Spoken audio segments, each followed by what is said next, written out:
થાય છે. તો ચાલો આપણે ત્યાંના કાર્યકર્તા ભાઈને પૂછીએ કે આ ગરબીની શું વિશેષતા છે. ચાલો. તમારું નામ શું ભાઈ? મારું નામ છે સાગરભાઈ સોલંકી.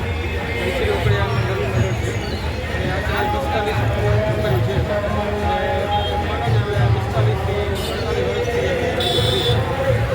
એની વિશેષતા શું છે આ ગરબામાં? ગરબીની અમારા જે બધી રાસ છે એની વિશેષતા છે. ઈશાસુ રાસ છે, ઝડપનો ગરબો છે, તલવાર રાસ છે, પછી તાલી રાસ છે.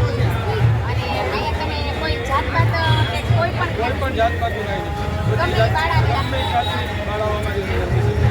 કેટલી ઉંમરની બાળાને રાખો? 17 વર્ષ સુધી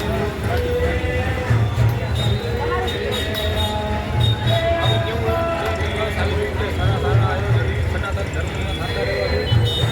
આવી જ રીતે આપણા ધર્મમાં કાર્ય કરવા તો આપ જોઈ રહ્યા છો કે કેટલી સરસ નવદુર્ગાના રૂપમાં બાળાઓ છે. તો આજે આપણે સાક્ષાત નવદુર્ગાના દર્શન